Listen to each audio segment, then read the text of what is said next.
the studios are looking at those box office numbers. If they are trending downwards for all three movies, then they're gonna, if at a $200 million budget, they're gonna start wondering if this is what we are expecting every time we front this cash to make this movie. So either there's a big fucking spider that just showed up. What the fuck? Scared the shit out of me. Well, we have a cold open. Hold on. It came down from the ceiling and it's like really right in front of my face. Wait, no, pick it up. Show us how big. That was like the guy in Bill and Ted in the medieval times when they ride in the village. They came out of the sky. They fell from the sky. He had fire in his eyes. Oh, that was great. Yeah, like I said, we have a cold open now. Okay, crisis averted. It wasn't like huge, but it literally just came down like right here. Like that's not something I'm like, what am I catching out of my peripheral vision? Oh, it's a fucking spider. No, go away. It was a daddy long legs and he's just freaking out. I don't care what spider it is. It's going in the toilet. I'm squishing the fucker thing and flushing them. I let them stay around. They eat the ants. I'm sure there's plenty of spiders that I don't know about, but the ones I see are going away. They say you're never more than 6 feet away from a spider. That's great. That's okay. That's the absolute truth. They say that's the, like, I'm not kidding. I'm not making this shit up. They say you are literally never more than 6 feet away.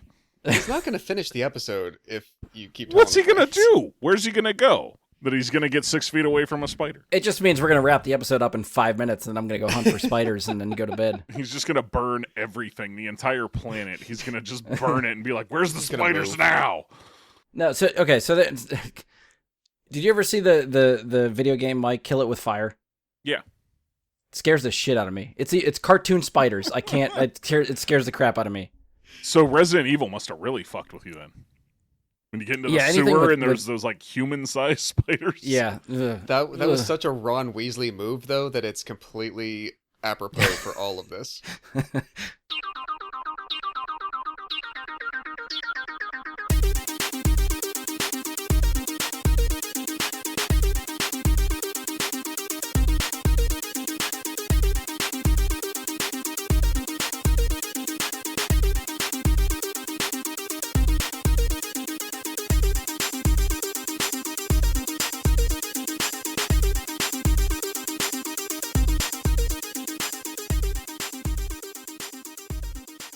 Hello and welcome to another episode of Bry Guy and Super Friends. I'm your host, Brian Labick. Joining me for this episode is someone whose magic lasts more than a minute, Josh Zorch. Oh, the ladies can attest. That's right. And I'm pretty sure my next guest has a franchise made about his magical powers. I'm pretty sure it's called Magical Mike. Mike Bradley. I was not expecting that. Magical. Wait, was it Magic Mike? Magic Mike, Magic right? Mike. Is that? Yes. So you're suggesting I strip and women want to pay to see me naked? Oh, is that what that movie's about? I didn't know that. See? I mean, more power to them if they do. Good for them. Good for me, actually. What the hell? I'm glad I got you on the back foot on this one. That makes me excited. I had an idea. I had something planned in my head where I was going to be like, oh, yeah, let's do a fun intro or some shit like that. And then you throw this shit at me, and I'm like, well, what the Great success. Yeah, like, I'm the Channing Tatum of the group. Yes. There you go. We'll get you a banner made and everything. I mean, that's my first T-shirt. That's the new title that's going to appear on just your, like, your webcam video, because no one will ever see it since we don't do it. Your little title will be the Channing Tatum of Bry Guy and Super Friends. Is anyone else just picturing like the Chris Farley Chippendales sketch? Hey, like, fuck you. That's what I'm getting in my head. Hey, I'm assuming he's the Patrick Swayze. Oh, there you go. Exactly. Yeah, there you go. I am the Patrick Swayze. Nonetheless, I fully expect from now on, you don't have to think of any other intros for me, just the Channing Tatum of the group. That's my permanent intro from now on. Yeah, we can see if that comes back around. Doubt it. I am in control. All right, so as promised, we're here to talk about the latest movie in the wizarding world, which is Fantastic Beasts: The Secrets of Dumbledore. This is the third movie out of the Fantastic Beasts series, which in itself is a prequel series to the Harry Potter movies and books.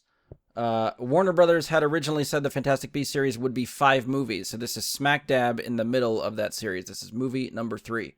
As a refresher, movie 1 is Fantastic Beasts and Where to Find Them, released in 2016, followed by Fantastic Beasts: The Crimes of Grindelwald, which was in 2018, and now we've got this one, Secrets of Dumbledore, in 2022. Did either of you, Josh, I think I know the answer for you, Mike, I don't know. We'll start with you, Mike. Did you rewatch the other 2 movies in the series before seeing this one, or no? Yeah. Okay. I didn't rewatch them like right before. I kind of rewatched when the final trailer for this came out was when I had rewatched the 2 movies. It kind of like struck that nerve, like, oh man, I want to watch them again. Okay. And so that was when the latest rewatch happened. It was not my first rewatch of these movies since they came out before this. Did you like the other 2 any more or less with the rewatches? The recent rewatches? I still have just as much appreciation for the first one. And the second one still kind of felt about the same about it. You know, like like a rewatch did not improve my feeling about the second one or decrease it. Didn't make it worse. Gotcha. Josh, same question. Did you rewatch and did you like them any more or less after the rewatch? So I definitely intended to, and I did get the first one in, and according to my Letterboxd diary, I saw Dumbledore on the 14th, and then I got back to Grindelwald on the 16th. So I did get there, just didn't get it in right before. For both of them, I've always had a pretty positive view of the first one. I think it becomes more enchanting and more charming each time. Okay. And for me, Grindelwald keeps improving with each rewatch, which hasn't been immense. Like, I could swallow a Harry Potter movie any day. That's what she said? Yeah, there was a lot there. The term swallow's a dangerous one, man. You gotta be careful with that. You're presuming I didn't use it deliberately.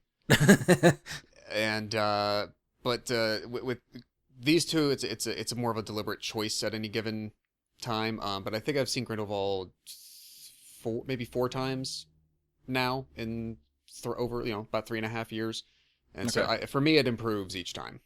Okay.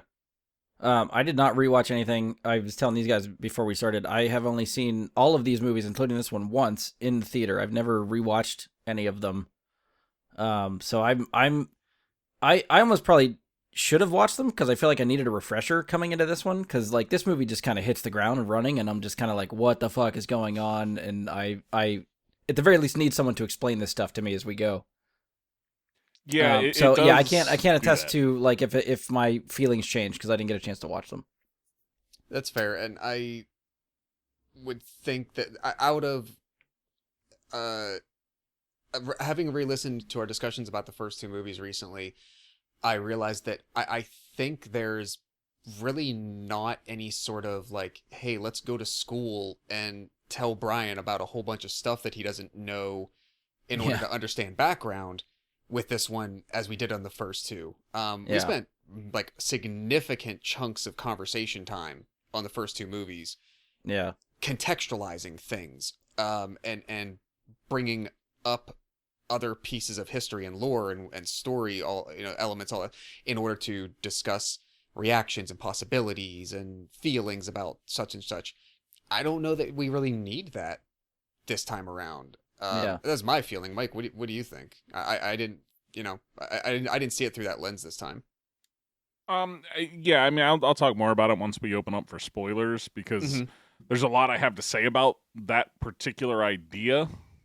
But in terms of, the amount of information that Brian would need to understand what's happening, I think, after having seen this, there's a lot more stuff laid out for you than ever before. As somebody that maybe didn't read the books, correct. Yeah, I'd say your reliance on previous information that didn't come from movies is very minimal for this one. Okay, gotcha. All right, so we'll talk a little bit generally about some stuff about the movies, and then we'll get into our specific stuff. So Fantastic Beasts series, David Yates, who directed the final 4 Harry Potter movies, was signed on to direct all 5 Fantastic Beasts movies. So he is again here to direct this one. The movies in the Fantastic Beasts series have also had the same writer, which is actually Harry Potter creator J.K. Rowling. On this movie, there is a second writer as well, Steve Kloves, who helped write the majority of the Harry Potter movies as well. So they're bringing in some backup, I guess, for this one. Yes, which which is he's interesting. like the screenwriter.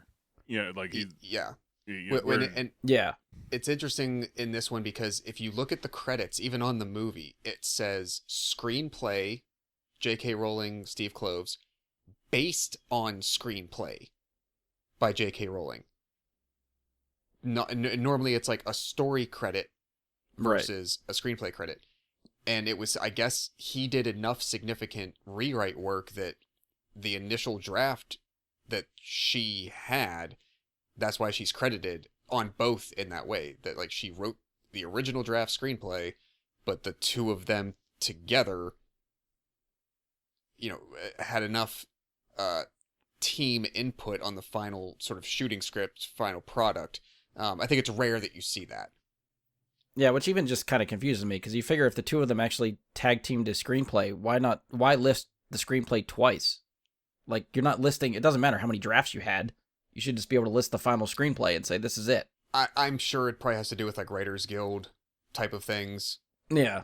Those rules always boggle my mind. Like, I can't ever figure them out, why this works this way and why it doesn't work the other way. Like, whatever. Yeah, I mean, and it probably happens more than we realize, but it sounds unique in this way because one of the two people is credited on both.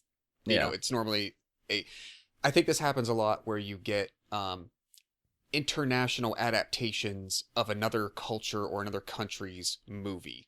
Yeah. Right? So a Danish movie gets remade in America, so it's the American version based on the screenplay by so-and-so who made the Danish version, who wrote for that, but then you have the quote American screenwriters right credited on that screenplay. It's just unique in this case. And then you've got this movie that wasn't even allowed to be shown in how many countries? Probably. It was China, Saudi Arabia, a lot of the Middle East just refused to show it. Yeah. Yeah, unfortunately. So that'll affect the box office numbers, which I bet Brian has queued up next. Yeah, we'll be getting to very quickly here.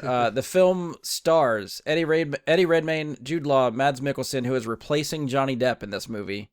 Ezra Miller comes back. Alison Sudol, I think is how you say her name. Dan Fogler, Callum Turner, and Catherine Waterston is briefly in the movie. Spoilers. She's listed in the credits. She's in there. Yeah, but the briefly part spoiler. I'll cut that later. The ratings for the movies, I'm going to go through them all so that we have for comparison's sake. So Fantastic Beasts and Where to Find Them, the first movie in the series. Rotten Tomato rating, critic has it at 74%, audience at 79%. The Metacritic score has a Metascore of 66, a user score of 7.2. Pretty consistent. For the second movie in the franchise, Crimes of Grindelwald, it was Rotten Tomatoes ratings critic of 36%, audience at 54%, Metascore at 52, user score 5.7. So those are pretty consistent there. Critic and audience, there's a little bit more of a divide there. Wow. And then for Secrets of Dumbledore, critic score for Rotten Tomatoes 47%, audience score 84%. Which could just be because it's new and there's not as many reviews out right now as compared to what some of these other guys have, so that could fluctuate on a daily basis. But did it say how many? Usually when you pull up Rotten Tomatoes, it tells you like a number of reviews, like how many. So I just wrote down the score. I don't actually have the website open currently to check. I can try to come back to that. Okay. The Metascore for Secrets of Dumbledore, Metascore 47, user score 6.3. So 47 was the Metascore? Yeah. And then user score 6.3. So it seems like Dumbledore's coming in a little bit middle of the pack compared to all of the three of them. Looks like Grindelwald definitely comes in as the lowest, I think, reviewed. Looks like 2,500 plus reviews is what they have for Secrets of Dumbledore. Rotten Tomatoes? For Rotten Tomatoes? Yeah. Okay. And for comparison, Fantastic Beasts has 50,000. So yes, Okay. that could Yeah. easily shift a little bit. So over the based next couple on, weeks, those numbers could change. 20 times the number of reviews. So at least currently, it's been a week and a half, 2 weeks, 2 weeks. 2 weeks since release. So that's kind of where we're at, 2 weeks out. And this is, again, the next stuff we'll get into maybe more and loop back to it with our spoiler discussion and stuff like that. But the box office and budgets for the 3 movies as well. So Fantastic Beasts and Where to Find Them, budget came in at $180 million. It opened domestically at $74 million. The domestic total, $234 million, ended with a worldwide total of $814 million for Fantastic Beast 1. Crimes of Grindelwald, the budget went up $20 million, so it's at $200 million. Opened domestically $62 million. The domestic total was $160 million. Worldwide total $655 million, which is about 150-ish less than what Fantastic Beasts 1 did. Still making, with marketing and everything, since they say marketing's double the budget. Yeah. You're still making $200 million off of that. So it's a smidge. And so Secrets of Dumbledore, as of right now, the Box Office Mojo, which is normally where I get all my stats, does not list a budget there, so I just went to Google. Google told me the budget for Secrets of Dumbledore was $200 million, which is the same as Grindelwald. And I saw that across a couple of the results looking for it myself, Okay. so I think that's reliable enough for now. Okay. Domestic opening for Secrets of Dumbledore was $42 million, which is less than all 3. Again, this is only 2 weeks after release, but current domestic total is $70 million, and the current worldwide total is $283 million. So it seems like it's on pace to be the worst out of all of them. Like, I could see the movie getting a little bit more worldwide and some of those totals coming up, but the thing to keep in mind is that next week Doctor Strange comes out, which is definitely going to eat into some of those box office numbers for Secrets of Dumbledore. So at this point, I think it could be a struggle to hit $400 million total. Yeah. And it came out And Easter weekend, too. That's something to keep in mind. It was a holiday weekend release. Yeah. So that's, should be... like we talked about, too, with some of the international markets not getting the movie, that could eat into those box office returns, too. So that could be a big thing. Because the first 2 did release in China, and this one did not. Yeah. So in re-listening to our Crimes of Grindelwald episode, I had shared similar information, and at the time had remarked that Grindelwald had the worst opening weekend of any Wizarding World movie, Harry Potter or Fantastic Beasts. Yeah. So that now means Dumbledore. Yeah, it just... Yay, we've crowned a new king for the worst ever. Definitely has it. It dropped by a third. Yeah, that was the headlines after opening weekend, even into weekend 2, I think, was this is the worst opening Harry Potter movie ever. Ever, yeah. Had they just released it 8 months earlier, they could have blamed it on COVID and got away with it. They can't get away with that anymore. Yeah. I feel like that excuse is kind of gone. True, and I think, I wonder, like, with the summer movie schedule, because this was originally, like, as of last year, they were saying this was going to be a July release. And then, like, September or October, they said, nope, we're bumping it up to April. Looking at how the landscape has changed over the last couple of years, you figure, like, Memorial Day weekend, you have Maverick opening. You have Jurassic Park in June. You have Thor in July. Harry Potter movies are typically... I think Prisoner of Azkaban was June, but any other summer release was July. So... if they're looking at things like where could we fit in and maybe have the most impact, maybe things would have been worse. At the time they released, it gave them like a 3 to 4 week head start before Doctor Strange. Yeah. Which I think was pretty good for them. I think that's a good place to land. Mm-hmm. Just, they weren't. There's nothing else really on the field. Yeah, like Morbius was the only other thing really that could have been out there, and that was not very well received. So by the time this came out, it's not really overlapping markets in a lot of ways. Yeah. The domestic, the worldwide overall, is really lacking. After 2 whole weeks, the domestic only being at like still under 70. I think it's right at 70 right now. Yeah, 70.3 is what I'm looking at. It's disheartening. Yeah. So, well, like I said, there's a chance it's going to come up some more. I'm sure it's going to end its total a little bit higher. What I'm curious about is if it's going to hit 400 million. Like, I feel like that might not be attainable right now. And supposedly, like we said earlier, that's that break-even number for a $200 million budget. Yeah. But so that's going to be a talking point for later, whether, once we get into how we feel about the movie, maybe we'll loop back around to some of the box office for this one and sure. try to predict maybe going forward. But before we get to spoilers, any general thoughts you guys want to get out of the way before we throw the spoiler alert out there? I'll go first, since I'm sure Josh might have more. I'm sure he'll have more to say in general about all of this than I will. I have a lot to say, but I'm going to try and truncate it. So for you spoiler-free folks that haven't seen the movie yet, this is better than the last movie. It is more entertaining than the last movie, but it's not going to scratch that Harry Potter itch the way that maybe Fantastic Beasts and Where to Find Them did, or the Harry Potter movies, of course, did. I feel like that first movie scratched that itch that you wanted it to fill, and these last two just haven't.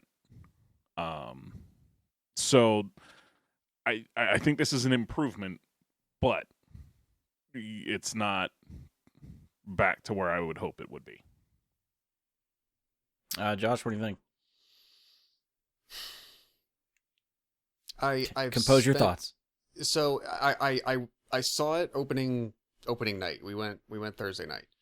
And then I actually went back to the theater yesterday to make sure that I could see it again before. So you did see it twice? I did, yeah. Okay. And I'm glad I did. I'm glad I did.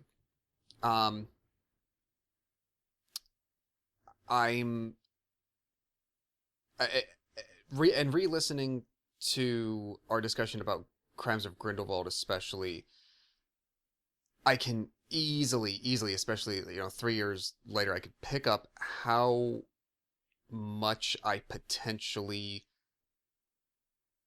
just like become a unapologetic like defender of things, because I want them to be good, and if I feel that there's an objective mood about it that people aren't liking it, or if it didn't do everything that I wanted it to, or I didn't enjoy it as much as I wanted to, and I'm worried that could put the overall feeling about it in jeopardy, or in a case like this, there may be serious talk about the studio not finishing this. And so anything negative that I potentially put out, or anything non-glowing, I worry that will exacerbate that. Yeah.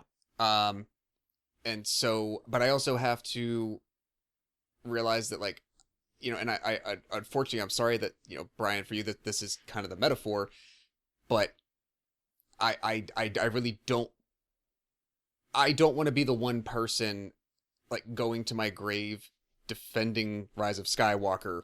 If Brian something doesn't do that, does he? He doesn't. I don't. But I don't defend it. No, I feel bad that all. it conjures up bad feelings I for him. Think so. When there might be just things that are just pretty art is in the eye of the beholder, all that, but it's been hard to figure out how to get my head around all of this and still hopefully end up seeming in a favorable place in order to hopefully support the future of something that I enjoy so much. Yeah, it's a bit of a catch-22, right? Like, you're allowed to not like some of this stuff. Like, some of it can be objectively bad, and that's fine. But you're also, for a fan of the franchise, hoping that they pivot from there and give you something that you're going to enjoy going forward. And not just for me, because it's not just... I'm not commissioning this. Right. If if the general mood, if we're talking about box office returns, doesn't matter what this is. It's a money game. For everybody else except us, it's a money game. So if there's anything that goes out that causes that to not succeed, in the way that it needs to, for other people. So what you're saying is, even if you don't like the to- movie, you're going to see it 5 times just to give it that little bit of a box office push to try to keep them going. Sometimes Because Josh's $40 is going to make that difference in the long run. My $40 will not, but if constantly cutting something down, depending on what depending on what media outlet someone is seeing, if they're just going through social media or a magazine they get or something, and if 10,000 people see that, and those 10,000 people decide not to go see it and not support it, financially, even one time, that's how it has the impact. And so are 10,000 people listening to this podcast? I don't see the numbers, Brian. I think he's more talking about like just reviews in general. Yeah, 10,000 I'm just right. The idea is not just that I want it to say. My opinion about it is not the thing that helps it succeed. It's everybody's opinion is the thing that helps it succeed in order to get more, and in order to get more for, yes, hopefully something that we all enjoy, potentially more than what we've had. So it's a difficult plank to walk. I think I have a lot of things I could say once we get into spoilers that might help alleviate some of that stress for you, or at least give you some sort of reconciliation. Yeah, hopefully. With some feelings that you may have that you really sound like you don't want to express openly because you don't want to harm. It's the Phantom Menace syndrome, right? Like, everybody saw Phantom Menace for the first time and was like, was this bad? I don't know if this was bad. Let's see it 5 more times and make sure it's bad. No, I can't say it's bad because it's Star Wars. Like, I feel like it's one of those. But to be fair, the the difference Phantom is, Menace growed on me over the years. For sure. Yes, I would agree that. But at the time, that's the mentality when it's fresh and new, and that was it was the good thing to beat up, but everybody was still trying to see it to justify that it was being good. The difference is, I think, Star Wars at that point was never in jeopardy as far as like, oh, they're going to kill the trilogy. Like, the prequel trilogy isn't going to work because this movie didn't work. They were going to make them regardless because it was George Lucas finishing Star Wars. Well, and even those the same movies thing were with banking insane amounts of money by comparison. Right. Well, percentage and the same thing like with actual dollars different, but yeah. I think the same thing with Rise of Skywalker. Like, Rise of Skywalker, I think, is an objectively bad movie. But at no point do I think it's going to be the movie that's going to kill the franchise. No. It would take 10 bad movies like that in a row to kill Star Wars. Yeah. And Harry Potter, I could have sworn I would have thought the same thing. I didn't think you could touch Harry Potter. I thought it was unkillable. But with everything else going on right now and the diminishing box office from all this stuff, there's a chance maybe we don't see this anymore. Like, I don't know.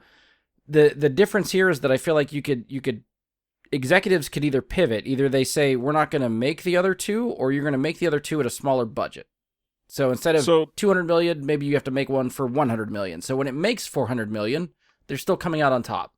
I saw it as something where, in my mind, they may truncate it into the 4th and 5th movies into 4th.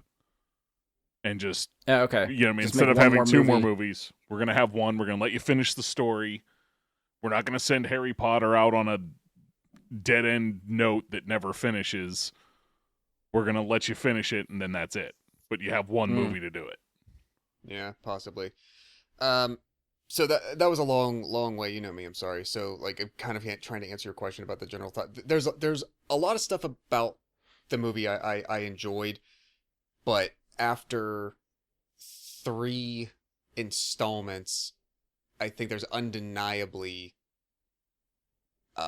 just overall project and overall story and overall execution issues that just can't be ignored.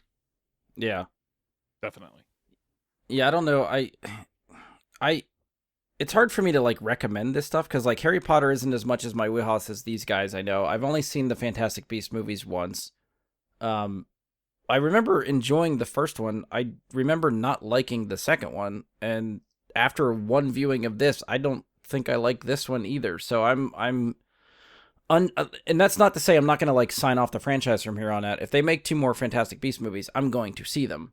At the very least, hoping that they will be coming around and be more enjoyable for me. But coming off of the last 2, I'm like, I don't really know where they're going. I don't know what they're doing. Like there's just a lot that I'm unsure about going forward. Yeah, absolutely. So, all right, so we'll get into some spoilers. We'll throw out the alert and go from there. So this is as good as we're going to get for right now. From this point forward, we'll be hitting into the spoiler territory to discuss plot details and story specifics. If you do not want spoiled, pause us now and come back after watching the movie. Otherwise, if you listen on, you've basically checked our podcast's terms of service box and are subject to whatever comes next. So this is your last warning. Spoilers to follow. Wee spoiler. Wee spoiler. Something like that. All right, so I think as we've done with other sort of like Harry Potter-centric episodes, I'm going to defer this discussion to Josh. So you can lead us where you want to go, sir. Hopefully, at the very best, you can, or at the least, I guess, explain this movie to me. What the hell happened here? Just what the hell, Okay. man? So let me start by saying I mean I don't know yet how to take that question. So do you mean to say you actually are confused by something, or perhaps like myself, you were not quite sure why any of it really mattered? Yeah, I guess more the latter. Like I know some things happened, but for the most part, I was bored and didn't know why I should care about the things that are happening. I think I can understand that. So the overall arc of things that happen in this movie are actually quite very, very simple. There's a creature that, I mean, let's try to boil it down. A couple talking points. A creature that can judge the quality of people is sought after by 2 different opposing groups, and a formerly viewed criminal is released from persecution, who then is allowed to run for the highest office in the known global wizarding world. Mm-hmm. And the other opposing force to them concocts a plan which leads to a series of events trying to either stop that or show the fraud that is happening. That's Okay. I mean, that's kind of, then, I guess... And then everything in the middle, sort of as individual pieces to that, I don't know how they really impact each other. So yeah, I guess the broad arching stuff, I guess I followed. And I was Yeah. into the Dumbledore and Grindelwald stuff, but I think all the it almost felt like secondary stuff, even though it was the main plot of the movie. But I guess like the Dumbledore and Grindelwald stuff was the B plot, kind of. It felt like. Somewhat, yeah. it's the overarching plot of the whole series Right. that they're giving you breadcrumbs towards while they tell their Yeah. crimes or secrets of Dumbledore movie story in and of itself. Yeah, because I think, the eventual fallout and battle between those 2 characters, I know just from you guys talking about it. Like, that's not something I would know going in. Mm-hmm. And that's something I think that interests me about this series. So they've hooked me with that. Like, I want to see where all that goes. And maybe I'm just not getting enough of that in all of these movies to hold my interest. So That might be part of it. I personally, I think we were just touching on like what they're going to do going forward because of the box office and where things are going wrong and why things seem to be off with this series. Because I think we can all agree things seem a little bit off, right? Yeah. Mm-hmm. And I think the reason the first movie worked so much better than these next 2 was that the first movie was about Newt. and it was about, you know, Jacob and their story, and Queenie, and I'm sorry, I forget her name after this. Tina. It was their story. It was those 4 characters and what was going on with them. And their story was much more interesting, especially for fans. And I think had they just kept that same energy through the series, and instead of wanting to tell this Dumbledore and Grindelwald story, instead of having that be something they were so focused on, if instead they chose to focus on Newt's story and pitch all that stuff aside, because we know the ending already. We already know how this story ends with Dumbledore and Grindelwald. We already know it's kind of middle, and we know it's beginning. We've already read this in the books. The fans, if you will. And well, okay, so the counterpoint to that is I think the same thing, just to compare with Star Wars again, the same thing with the prequels, right? Like, you knew what that story was going to tell. Anakin Skywalker's turn to Darth Vader. You knew the ending. We knew he turned into Darth Vader, but we didn't know how. The books tell us very clearly in detail what happens between Dumbledore and Grindelwald. It's not like a question. Like, we know how so you this know the ends whole story, and exactly not just what happens. You know, in the books or any other discussion before these movies, you know some background when they were teenagers, like right after Dumbledore graduates to Hogwarts at 17 or 18. And then flash forward 60 to 70 years when finally Dumbledore has to be the one to take him down. That's it. Those are the 2 points in time that you previously knew. Anything prior to, in between those moments at any given point was completely unknown.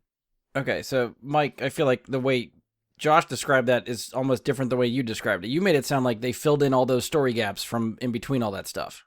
I feel like there was some implied things in the story that maybe we didn't have with Star Wars.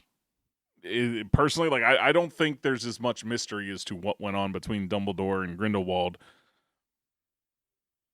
as maybe Josh just implied. I didn't feel that way going into this series. Like in the way that there's never mentions of, like, they ran into each other over the years in these general contexts. There's never a mention of, like, Grindelwald almost became president of the world. No, there's no specifics, but coming out of the whole Harry Potter series, I guess, and this is where the difference can be between Star Wars and the Harry Potter series, is Star Wars set up, we're starting at episode 4. Okay, that was, that was their starting point. We're starting at episode 4. We're telling you the story of the fall of Darth Vader. And coming out of that, for years, everybody wanted to know what episode 1, 2, and 3 were. Even if it was just because of the title of episode 4. They wanted to know, but also because it's just the general story. How did Darth Vader become Darth Vader? How did Anakin Skywalker become Darth Vader? I don't feel like there's that intrigue here because Dumbledore and Grindelwald are not the focus of Harry Potter's story. They are just parts of it. Okay, I got you. And, it's like, okay, I know what happens between Dumbledore and Grindelwald. I know how it started because we were told that in the book. Mm-hmm. I don't need to know anymore. I personally, I didn't need this whole arc with Dumbledore and Grindelwald. I didn't need. And if these movies were more focused on Newt, Tina, Jacob, and Queenie and their arc, with this stuff with Dumbledore and Grindelwald just happening in the background. It's there, it's occurring in the world. It's the main plot line. Right. I think it works so much better because it's just saying, like, oh, this is happening, that's happening, but the characters the new characters that they're trying to focus on and get you to fall in love with are there and at the forefront, whereas here, Newt takes a forefront and the others, Jacob gets a good bit of time. Obviously, Tina gets, like, nothing. Yeah. And Queenie gets a little bit without a ton of explanation into why the fuck she did what she did. That's what I said. Yes. I don't know what the hell was going on with her. I had to be almost reminded when she shows up, like, why is she there? What was, like, I remember her turning at the end of the Well, we last don't one, get but I had to be reminded why. What was the And reason? then, So the rewatch of Grindelwald, the frustration she felt by being prohibited by her country's wizarding laws of effectively being able to marry the person she wanted to. She viewed, or either naively or actually just thought that at first, perhaps, Grindelwald's philosophies would be a means to that end. That Marrying Jacob. if wizards at the least don't have to, if they don't have to worry about keeping out of sight, even if you achieve that by ruling superiority over the non-magical world, then I mean, he lied to her, right? Like, he horribly. said, we can do whatever we want if you side with me. And then he becomes in power and then realizes, okay, by the way, now we're going to have laws or restrictions against what you want to do. Right, because now that I'm in power. Because he's as much of a pureblood fanatic as all of the authoritarians in that in Just this fictional authoritarians world in general.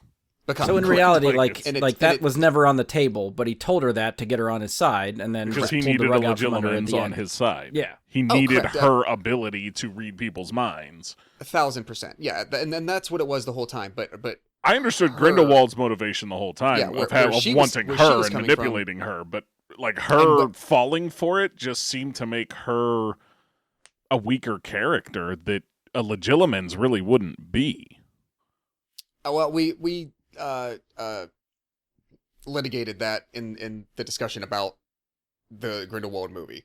Yeah, I know. But it's I think just as the explanation as to why that character did what they did, that was where she was coming from. Now, I'm assuming like once you join the cult, it's not that hard. It's not that easy to get out of the cult. Yeah.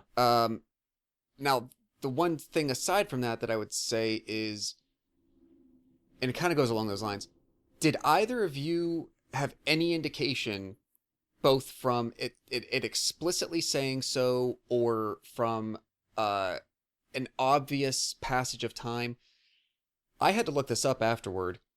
The first movie takes place in 1926. They say that on screen. The second one, 1927. They say that on screen. Both times, seeing Dumbledore, I do not remember them putting a year up. So I had to look it up afterward. And apparently everywhere is an agreement that this story takes place 10 years after the end of Crimes of Grindelwald. No, I didn't get that anywhere. Number You one, could have told me 1 year, 2 year, 5 years. I don't. Well, Whatever. and I think part of the reason for that is that they're stuck with the years that they put into the Harry Potter books as the end point for this story. Correct. So they have to So they're eventually bridging that get gap. there.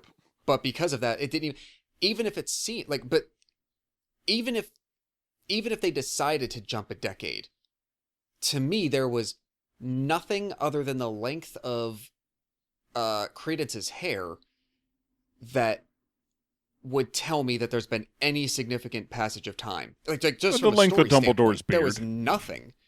Well, barely. I mean, barely. Like Okay. there's nothing in a significant way that described like there have been major shifts in the wizarding world, or like Dumbledore's been hanging on to this blood pact thing that was found at the end of Grindelwald for a decade. Queenie has been serving him for a decade. Credence has been with him for a decade. Like, okay, but none of that comes through. I think I understand the reason that they chose to move forward a decade, and it was because there's a lot of things going on in the world very similar to this at that time in the mid to late 30s that lead to a lot of really crazy shit that happens. But contextually, it makes no damn sense. To Josh's point, if they put years in front of the other movies, why don't they just put a year in this one to just take that away. Like, So- Exactly. you're very clearly telling the audience this takes So- place this year. There's Yeah, no And it confusion. doesn't feel like it's 10 years later at all. Correct. That That's too. the thing. Yeah. There's two potholes. One, they don't tell you in any way that is how much time has passed. But even if they did, what was then presented does not equate to me as 10 years worth of significant change to circumstances. I could have guessed like 1 to 3. Just Maybe. eyeballing it. Yeah, Like they Lita. could have done things like... Like nobody's and I guess you could kind of play this off because we got in the other episodes we got into like long discussions about how wizards age and whatnot, but Well, that's a rabbit like hole. Newt's childhood crush and his brother's fiance Lita was killed by Grindelwald 10 years ago. So like 10 years has passed since then. Actually, that doesn't make sense, and I just realized why. In this movie, Bunty says she's been working for Newt for 8 years and some specific days. If 10 years has passed, she already exists in Crimes of Grindelwald. If that's 10 years, that physically can't work. Is there so any confirmation that it's 10 somebody's wrong. years? Or is it just assumption by the community? I tried to find it. Apparently there are... Or is it the... No, apparently there's interviews with the cast as they were doing press. Well, I mean, in which if they it was say like so. 8 years and she like had just been hired in Crimes of Grindelwald, Kind of, maybe. that's close but enough here- for 10 years. It might be, and it's not about nitpicking this point for the sake of showing like, oh, they're wrong about it. It's that the story beats that they are choosing are not adequately and satisfactorily moving the overall story forward, Right. and the sub stories that then have to exist between them suffer because then you create these problems of, okay, well, what? So Newt and Tina have been kind of estranged for 5 to 10 years. Like all those micro relationships then suffer along the way. And Yeah. Well, and I think this comes back to a lot of what happens in Hollywood and movies and just the world today. It was all about money. They thought of this all as a 5-movie arc because they wanted 5 movies worth of money out of it. And so these subplots and stories that they're putting in that really aren't that interesting and I really don't give a shit about, they're putting in to extend the story as opposed to putting them in the way that they naturally were with Harry Potter when she wrote the books and created such a great story to begin with, which was very organically. Because the idea of Harry Potter from the start was we're going to follow each book through a year of his primary school and his secondary school. And we're going to get to his graduating age of becoming an adult and some shit's going to happen. And this is taking a completely different route of just stuffing shit in. It feels like just stuffing shit in and to just make with 5 movies happen.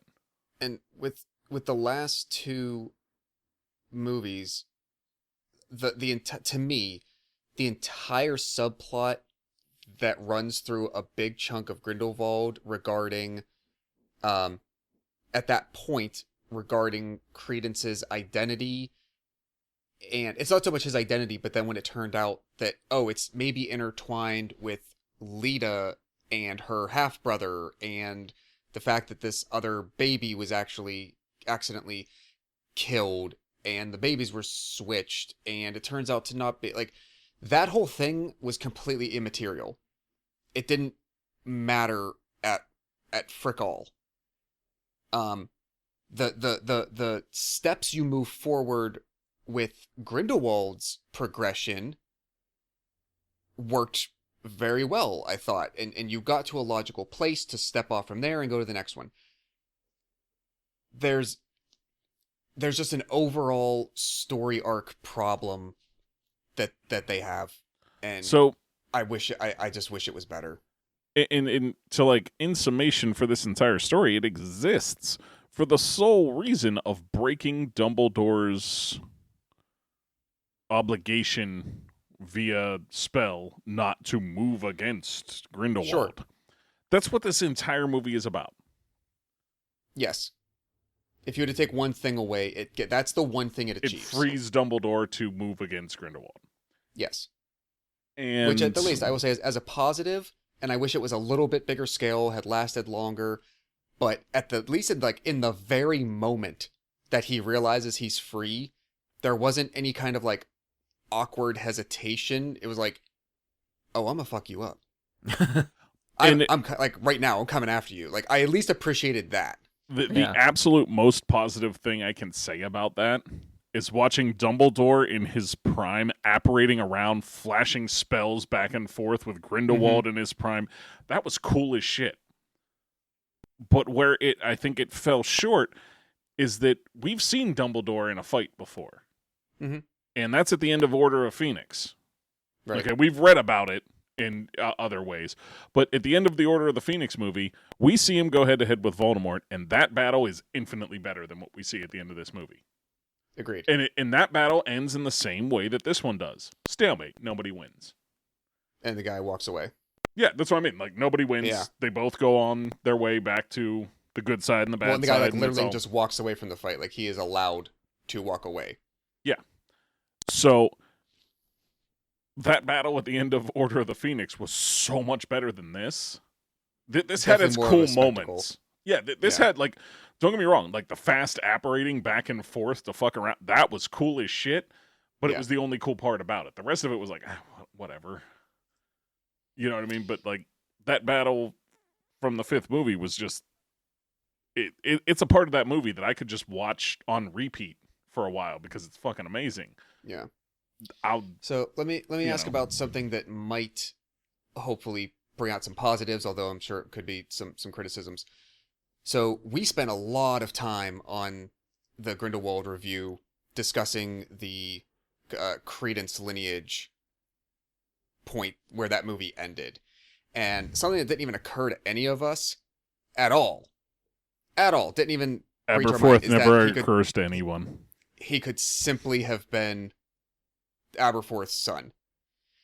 Everybody forgets Aberforth. I man. wish. Yeah, right. I actually I liked that very much in this, as that I had wished that had been 50% more of the movie. Yes, and Yeah, at least, like, I mean, the way Ezra Miller does not get anything to do in this movie. Like, no, he very just little. broods. for being such a focal point in the earlier two, like there's nothing for him to do in this one. And I wish like there'd been more focus on like watching the effect of his health declining, and like They could have had a conclusion to his arc here in him standing up fully instead of having the fight with Dumbledore at the end of this movie. Have Grindelwald and Credence have their fight. Have Credence die in the fight, like not like die or be in bad health or anything, but just straight up killed by Grindelwald. Maybe. Yeah. And have that arc conclude there, right? Don't get me wrong. I know they wish they had done it that way at this point. Yeah. But that's another story altogether. Give me 30 seconds. I'm going to give you a better movie than we got. Credence's health is a focal point much more than it was. You see visually and emotionally more deterioration. You get to that final point there up on the election tower, and instead of just in the weirdest way calmly and awkwardly walking up in front of him and just saying to people, he's lying, people, he's not telling the truth, guys, this is wrong. Something goes down where earlier on you understand that the more he uses magic, the faster it's going to kill him. And Okay. at some point when shit comes to a head, maybe yes, him and his father have to tango with Grindelwald, because maybe Grindelwald's like, all right, I'm sick of you, I don't want you anymore, I'm done with you. He goes to do the same thing. He goes to attack. Aberforth jumps in to help. There's a sacrifice move from Credence to save his father. in the end, using some last final big burst of magical ability, doesn't take out Grindelwald, but it saves his father. And in those closing moments, you still can have that, which I will admit, when I heard this line, it broke me. And Sarah and I both looked at each other like, oh, tear. You still get that line of, did you ever think about me, father? And when Aberforth responds, always, never saw that coming in a million years, it hit every note that built up in me loving these stories for 15 years. Yeah. See, I hate to be the contrarian on that one. I felt I kind of rolled my eyes at that personally. I did not need Snape's line taken from him and used in another movie. I didn't need his thing. But I know it wasn't always Snape's line though. Harry's even in Deathly Hallows Part 2, after Snape is dead and Harry goes and learns the truth, he walks out into the woods, brings his parents back. Yeah, but I feel like that's a connection to Snape that he says that for, though. Like, it's Snape says to some degree, but his mother says it too. It's a Harry Potter thing. Well, no, I mean, it's a Lily and Snape thing. I guess, but like to me, Lily saying it to Harry as well is a way that it solidifies it and as maybe that was a relational thing. A relational thing to people in this world, and I was okay with it. I think in the execution of it, where after Credence barely, like, he doesn't do anything, he gets saved from getting shot. Right. He stays on the ground for a while. Then he's sitting up next to the wall, presumably kind of on his deathbed. You get the line, they walk away. It was unsatisfying to me. So maybe you guys can, this is one part that was confusing to me, so maybe somebody can explain it. The Credence doesn't know his parentage, right? That's part of the movie. In theory, yes. That's a confusing fucking part of this movie. The movie finally explains that he's the one writing in the mirror to Aberforth. Yes. Right. So how does that happen? No idea. Okay. Is it just a coincidence? Would be nice if they explained that. Like, is he just writing to whoever who answers? Like, is it just saying find my parents, and then he just knows, like, the spell knows to look to? It would not be difficult to learn for anyone to learn that Aberforth Dumbledore is Albus Dumbledore's brother. Okay. That would not be that difficult to learn. And if you know who Aberforth is, you know he owns a bar, and so you could kind of do that. Well, I think that was part of it, is that not a lot of people knew that was Aberforth. Like, I always thought that was kind of like, not even if they knew it was Aberforth, they did not know who. Like, he didn't use the name Aberforth with as patrons and whatnot at the bar. Well, or even if he did, people just didn't put the names together and didn't know. Like, even Jessica Williams' character, the professor, even says, like, she's a teacher at Hogwarts, and she's a co-teacher of Dumbledore's at Hogwarts, and even says Dumbledore has a brother. Like, they're always very secretive. They don't really care about the association to each other or not. Who studied, all that Godric's Hollow stuff about their whole lineage and whatnot. And so can someone Go ahead, Josh. Sorry. Well, say it was believable to me that Credence or Aurelius could have figured out that is Aberforth Dumbledore, and maybe I'm using him as a conduit to get to Albus, who ultimately is my target. That is where I thought it was going. Since it turns out, and maybe that is, but if that was the case, then that wasn't very well explained. Because then it just seems to come off as a coincidence. Oh, you found your dad? Right. Did you know he was your dad? What the hell? That's the questions I'm asking, and maybe, Josh, since you recently saw it, what's the interaction like between Aberforth and Credence when they finally meet at the end? Is there any recognition, like, where does he even acknowledge, like, oh, you're my father, like, I've known it all along, or is he more surprised that, oh, wait, you're my dad? So, as far as I remember, even in the second viewing, Credence does not, other than after Grindelwald has lost and he's pissed off after he was, attacked and whatnot, Credence is just sitting there. I don't think he doesn't say anything. Like there's not a deliberate exchange of words like dad, nothing. The only remark he makes to Aberforth is, "Did you ever think about me?" I'm paraphrasing, that could be the line, but that's basically it. Yeah. It's something along those lines. So there at that point, you have to assume there is mutual understanding and recognition of the relationship, but neither of them has explicitly, it's been shown, explicitly expressed that to the other. So at what point did they actually become aware of it? Like we Right. know when Aberforth did, because him and Albus talked about it, and they're shown to have talked about that. Okay. But Aberforth expressing that directly to Credence, And that's something I think is like the not dumb moviegoer in me conveyed. needs. Like I need Yes, some you do. acknowledgement there. Either him to say, "Oh, you're my dad," or "Hey, dad, I knew all along," or even for him to say, "Oh, you're my son." Like anything.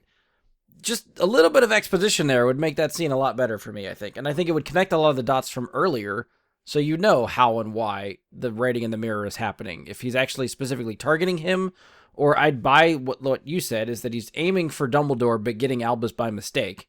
Well, even if he's Like- getting Aberforth Or that's what I meant. on Yeah, Aberforth, sorry. purpose, you could explain. If you didn't want the reveal, if there wasn't the understanding, or you didn't want to share with the audience that they already perhaps know the relationship at that point, you could at least frame it to the audience like he has tracked down Aberforth because in his mind he's a Dumbledore. He's been told Yeah. this, but really his target, he's been assigned to kill Albus Dumbledore effectively. Yeah.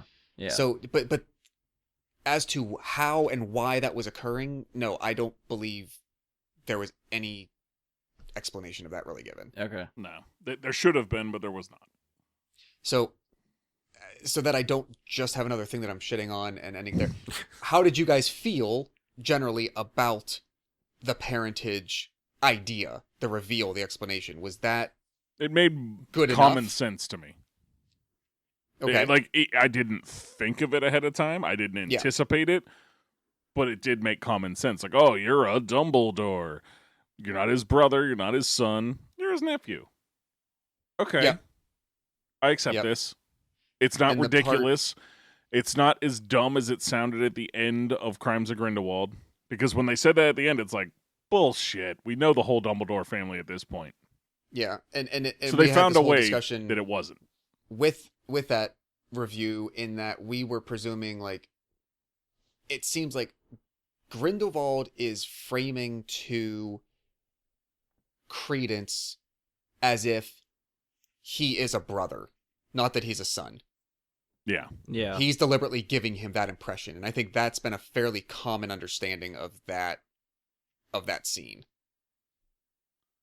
And I mean, I hate to say it this way, but they could have named him Aegon, just for the hell of the reveal. Like, I'm the only Game of Thrones fan. All right. Oh, I see. No, sorry, I forgot about that. Okay. just for the laugh of it, it would have been funny to, Yeah. like, oh, so you're what- Aurelius. I was like, oh man, it was right there. You could have, another A name.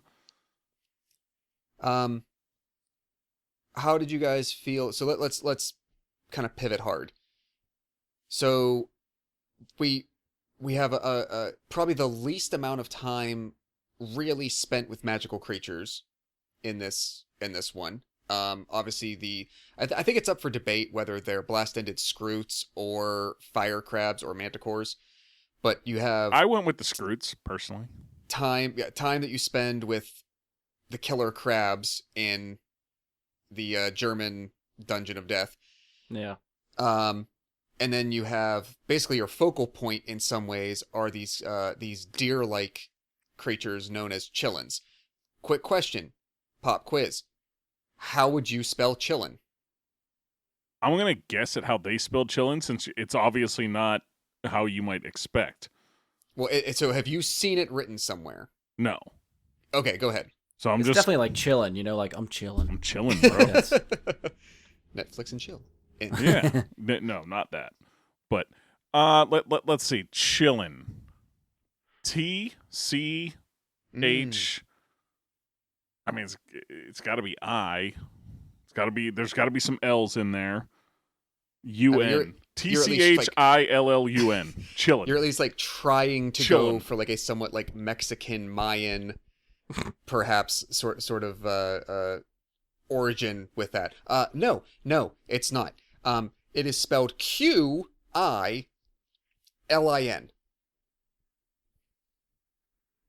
Just accept that and move on.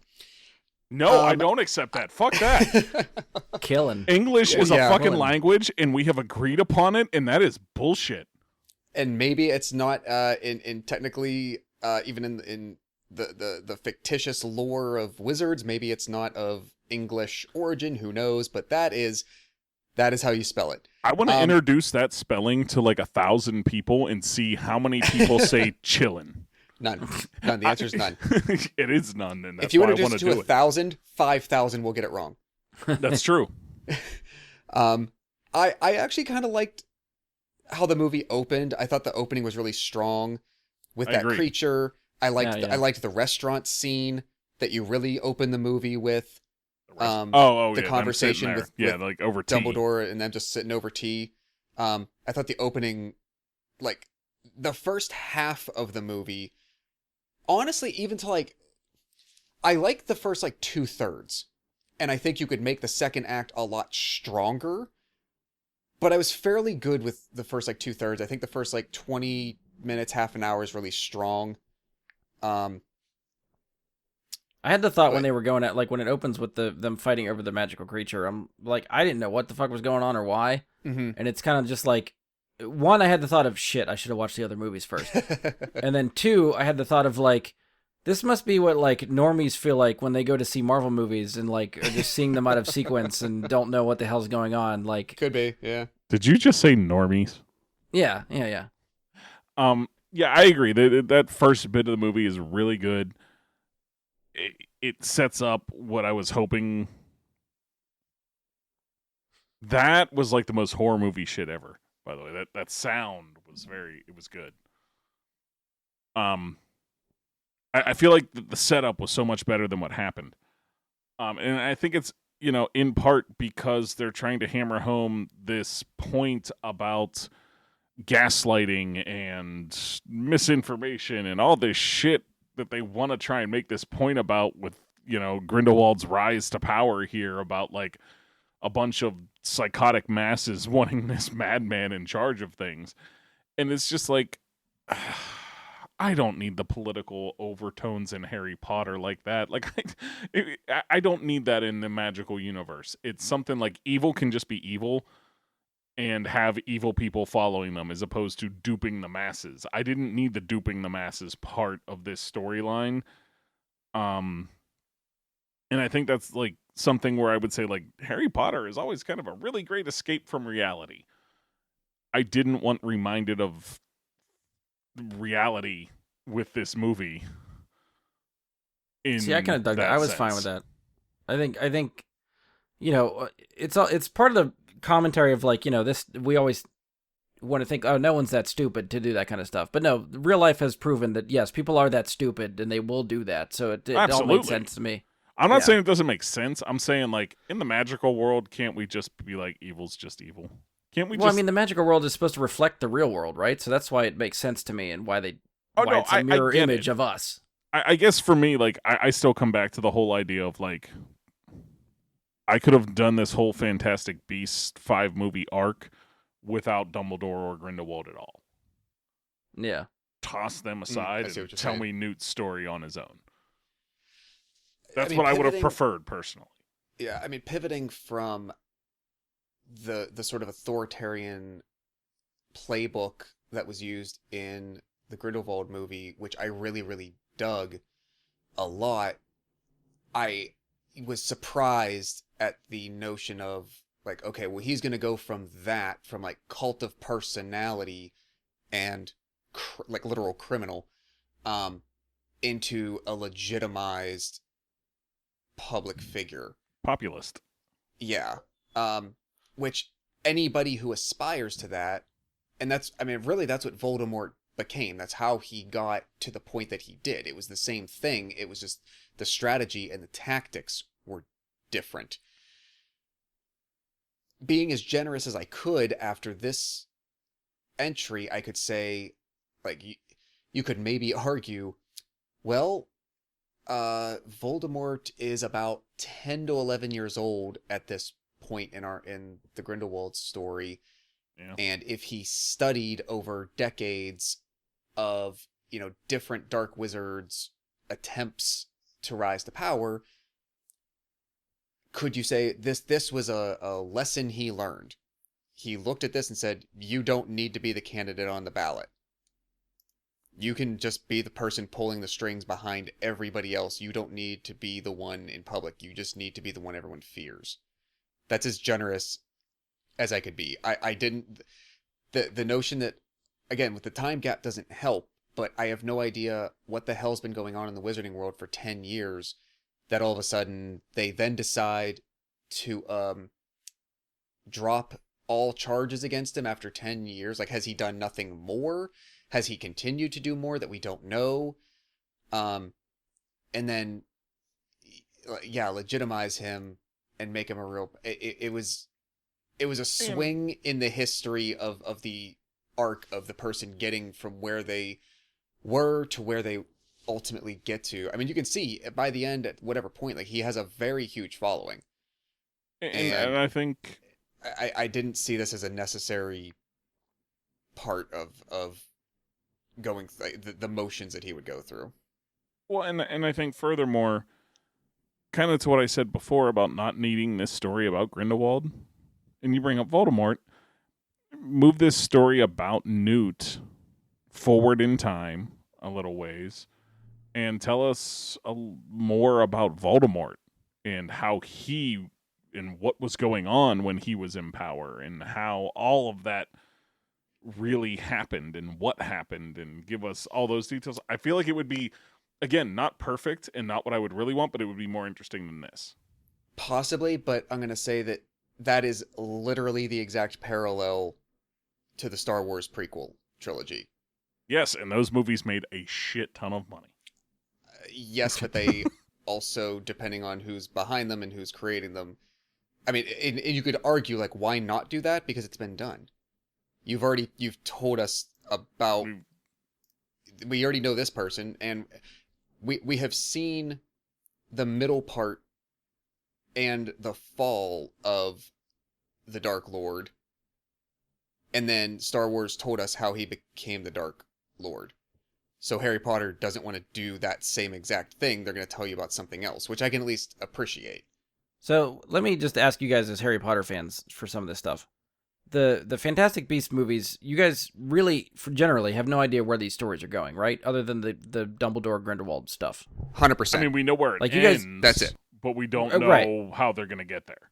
But, like, we don't know much about Newt other than what the movies tell us, No, other than Newt he was a scholar and made a book. That's why I that's said, about like, it. I want That's to focus on Newt's story and Jacob's story. But that's what I mean. I'm wondering how much of Newt's untold. story can we get? Like, would it literally be 5 movies of him just hunting magical creatures? Is that it? Well, I don't think we needed 5 stories or 5 movies. Well, for even if it was a yes. trilogy, like... Well, they could have I don't told a whole understand- different story. There's no... Before Fantastic Beasts and Where to Find Them happens, there's, other than the fact that he wrote that book, like, he is mentioned in the Harry Potter novels as the author of the Fantastic Beasts book. Yeah. Other than that, there is no history of Newt Scamander. So they No could have inclusion, told... nothing. Right, yeah. They could have told anything they wanted about this character. It did not have to relate to Grindelwald and Dumbledore at all. I guess... It didn't have to relate I guess, to the 20s. It didn't have to relate to... They could have done anything with that character. But I guess what I'm asking is, like, since we know he's a scholar about magical creatures, we're led to believe, I don't know if he would have done anything else besides hunt magical creatures. And how would you make that interesting for 3 movies? Well, you have to make some magical creature that he's hunting throughout the course of however many movies somehow significant in a greater way. That he's hunting Which this... I thought the Obscurial established in the first one was going to have a much greater through line, and apparently that's definitely not. All right, remind me what that is, because I don't know that's that. the Credence the is. force. Yeah, it's the force that manifested in Credence over time from and suppressing his magical quality. So that's And- supposed to be a magical creature? Yes. No, it's Well, Credence himself yes is and an Obscurial. No. Yeah. Like, Credence would be the magical creature in Obscurial. I'm already confused. Sort of speaking, yeah. It's an Obscurial is a person that has an immense amount of magical power contained within them that, technically speaking, Credence does not do magic the same way that Harry Potter would do magic, because Credence was treated as a squib at first. Yeah. Where a squib, I know, Brian, do you know the term? A squib is a squib is a person born into a magical family that should have magic, but doesn't. Okay. So, Mr. Filch, David Bradley, in the Harry Potter films, the janitor, janitor, hall monitor, whatever you want to call him, he was a squib, and that's how he wound up in that position. They're part of the magical community because they live in magical families, but they're not magical themselves. But the Obscurial within Credence feeds kind of on his pain, and it grows in power because of that. I guess that's what I'm trying to figure out. Like, is that a creature? Is that some kind of spell? Well, like, what is it? It's something that manifests in magical people, that can manifest in magical people who try to suppress and ignore their magic.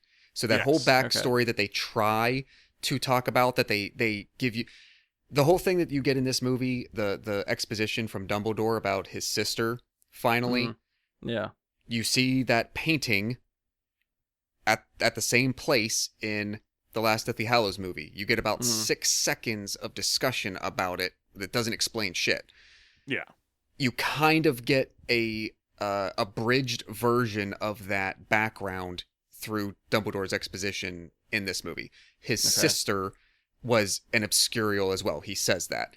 She was, as a young child, as like a 6-year-old, living in an area where non-magical people were.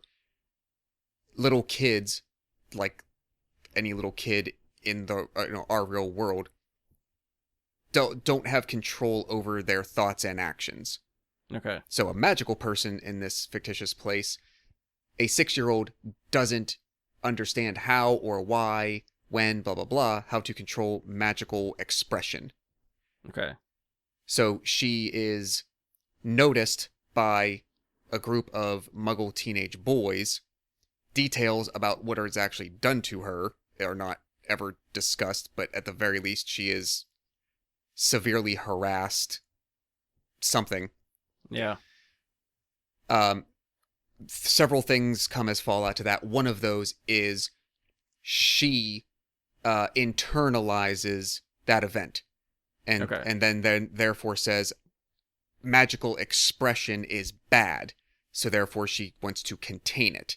Okay. The suppression of that is what allows an Obscurial, which is the reaction, like a reactionary magical force internally, to come into being. Is this like the magical metaphor for PTSD?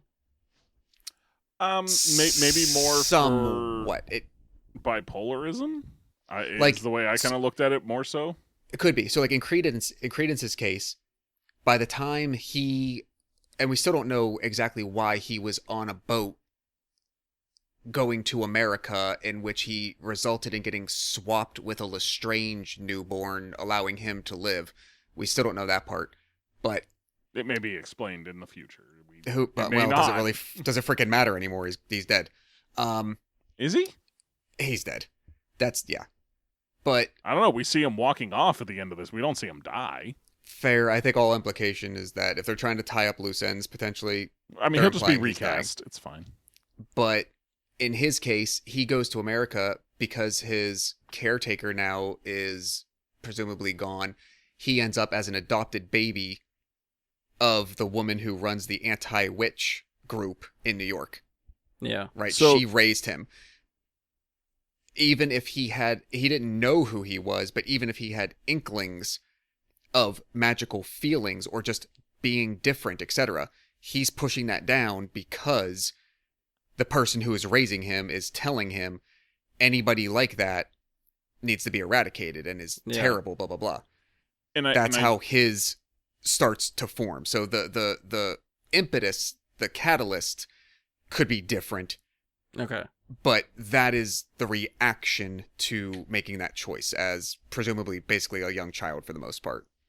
And I think the reason for its presence in this storyline is very much to explain Dumbledore's obsession and need to help Harry as much as it is, in that he has seen what happened to his sister, he has seen what happens to Credence, and he knows that Harry is stuck with people that would push him to suppress whatever he is capable of. And he does not want to see that happen to Harry as well. So it's not just that Harry survived Voldemort, it's this as well. It's just, more and more and more on top of, like, we don't want Harry to become what Credence was. But furthermore, to, like, I guess get to your point, is like what Josh said, figuring out this obscurial stuff would have been enough for me.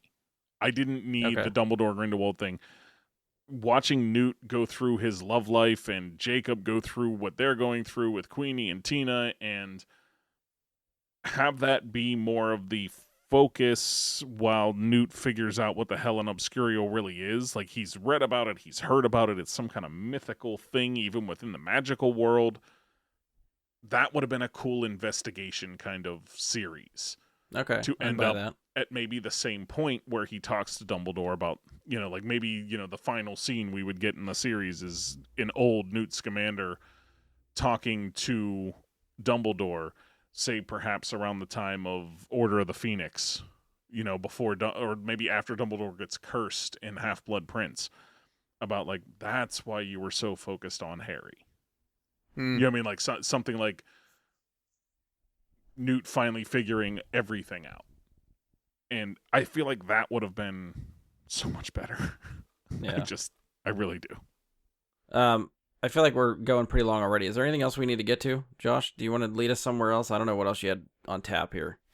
I guess all I would bring up is I wish we had gotten a lot more of him, but I actually really liked Richard Coyle as Aberforth. I wish that he just had a lot more time and a lot more to do.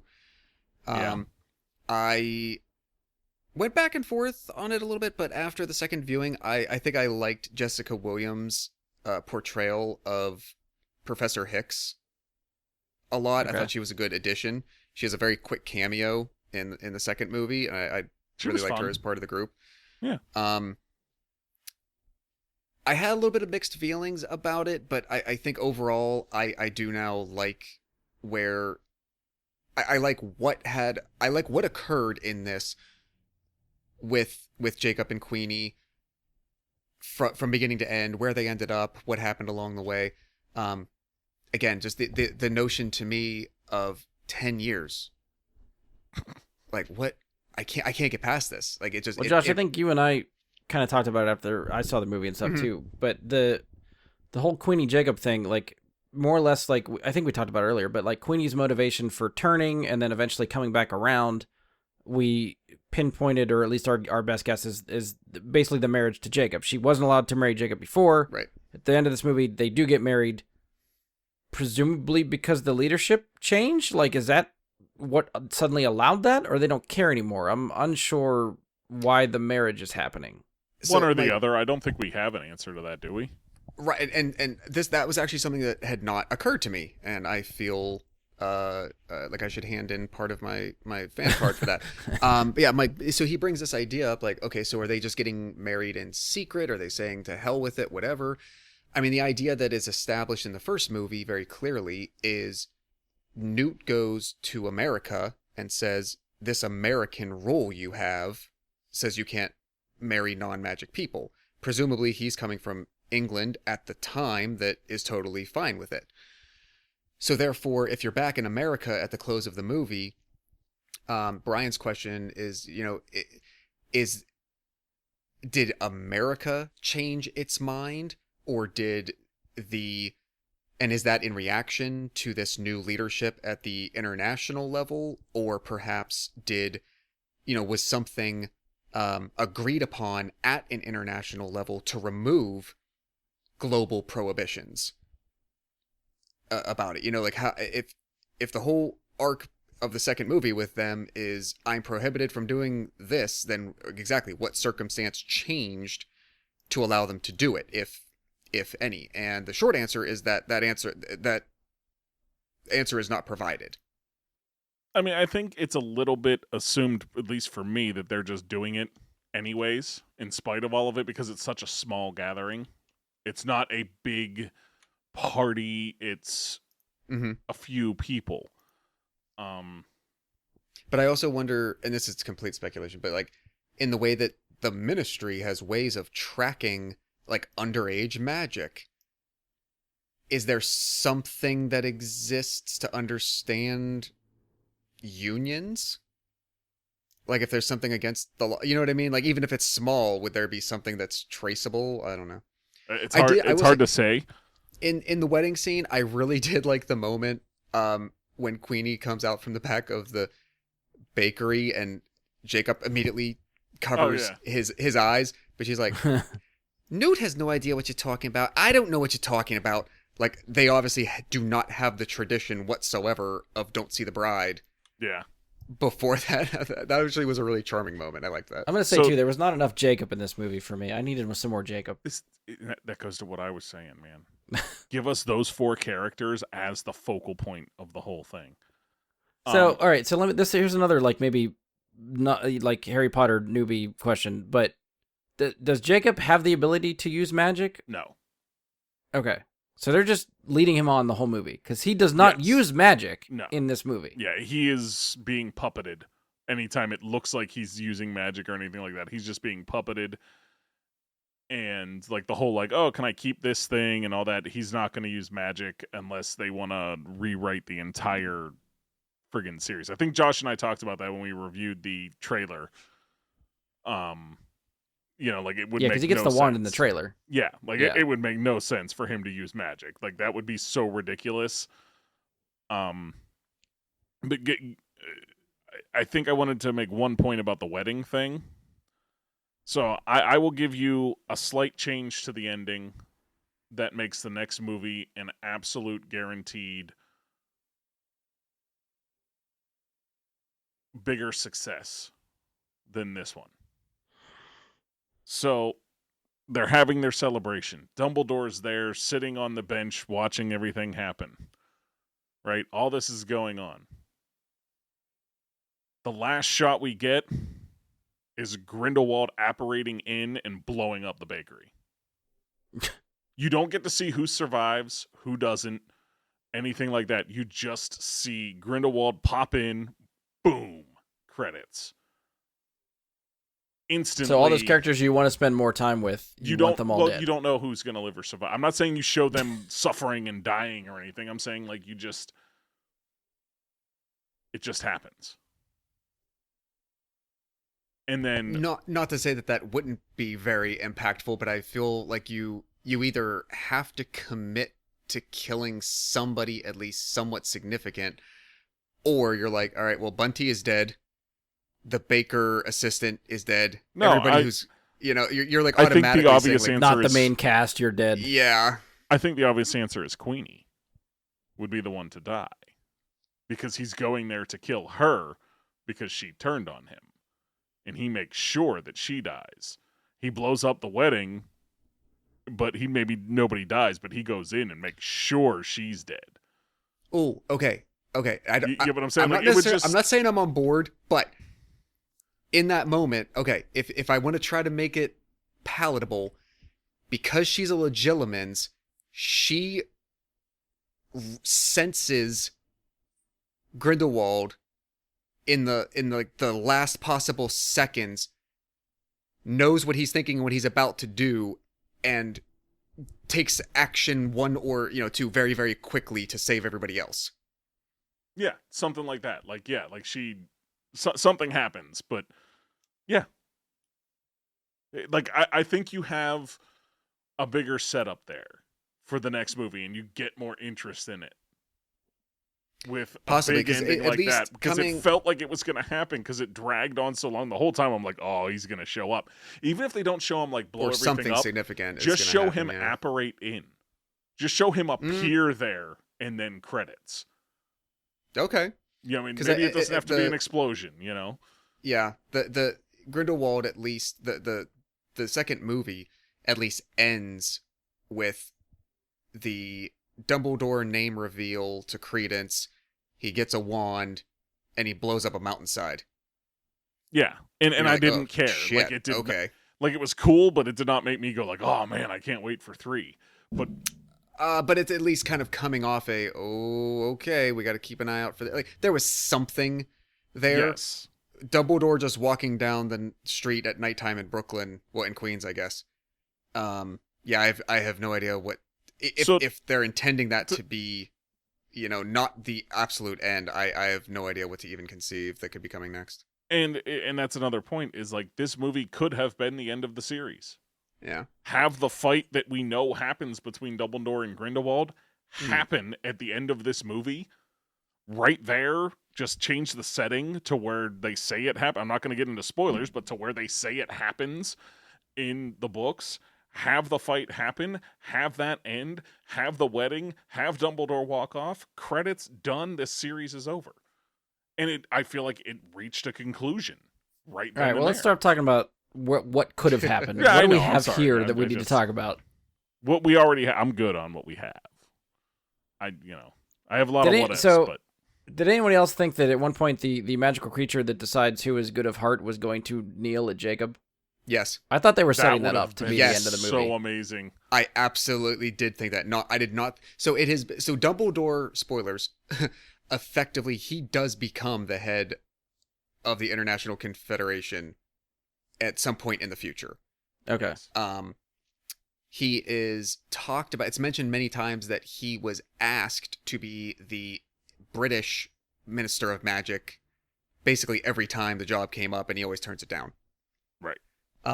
But so and because of all that, I did not think, given what he still has to do over the next couple of years, that he was going to be, even once it knelt in front of him in this, that, this is the moment that we see him ascend. Yeah. I didn't think that was going to be it at all, but yes, I absolutely thought it was going for Jacob. And that would have been holy shit out of a left turn. That would have been incredible. I thought they were laying the breadcrumbs for that early on in the middle of the movie when he's giving it food and it's jumping around him and stuff like that, and it's sensing him. Yeah. And when he's laying on the ground after just being tortured by Grindelwald, I thought that was going to be the biggest fuck you to him, is that the thing's going to choose Jacob over him. That would have been so good. So all right, so there's my ending for the better Yes. the better ending for the movie. That's what I would have yeah, chosen. I'm with you. Some positives that I did like. I said again, like I liked Professor Hicks. I liked a lot of her magic. I liked a lot of the creativity of like how she used books of all things for like so many different things, for defense, for confusion, for port keys, for I thought that was really cool. I dug that. Yeah. I'm trying to think if there's anything else that I wanted to. One thing I would say is, Josh just said port keys. The book port key in this was fucking cool. That was some really cool effects that they used for that. Mm-hmm.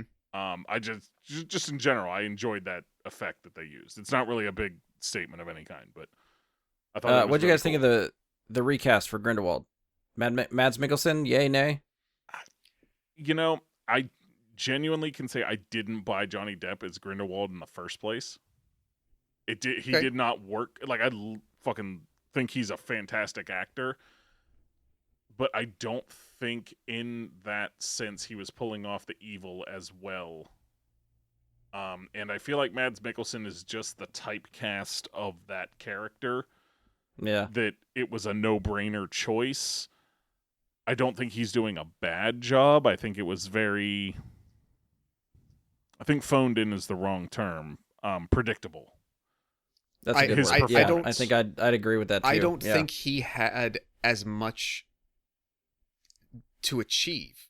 Like what Johnny Depp had, the weight on his shoulders and the scenes that were written for him, were way more challenging than what was written for Mads Mikkelsen. There wasn't really much for like a manipulative authoritarian or like just wannabe dark wizard emperor. Like there really wasn't much that he had to do in that regard. He just basically had to be a guy. Yeah. So he didn't do it badly. It just, that's all that was asked of him. I still would have wished that Colin Farrell just kept that role. Like, I'd be fine. I'd really want to see what he would do with that. I think that'd be cool. Yeah, I'm pretty sure that the character who he was being impersonated by, I'm pretty sure he died a long time ago. Yeah. I know we said we'd come back to it. We kind of dabbled around it, but the numbers for the box office, the dwindling returns for these movies, do we expect, just on the record, for them to make 4 and 5? Or do we see some drastic changes coming over the next couple of movies? Are they going to do them at all? Are they going to shift into something else? Budget's going to get cut? What are you thinking? I personally hope what I said at the outset happens, and that they take whatever 4 and 5 were going to be, truncate it into one movie, make it a 4-movie series, and call it a day. Yeah. These are not going to perform well because it's a, in my opinion, poorly planned out series. I agree. And Do you think they have a plan, or are they making this up as they go? I don't know, but that's the same reason that the Star Wars sequel trilogy had so many damn problems. Is you get to that third movie and they have to find an end, and they're like, "What the fuck do we do? Oh, they're Palpatine." Where we don't know how to write it. Let's get it from the internet. So I would not be shocked to learn that if you said, "Okay, JK, what are like the 5 major steps? What are the 5 major things that have to be achieved in each of these?" And did she have that? And okay, well, and in each of them, here's like a general reference of kind of what's going on to get there. But the real minutia of each of the individual stories so far, probably that's what's getting filled in as they go.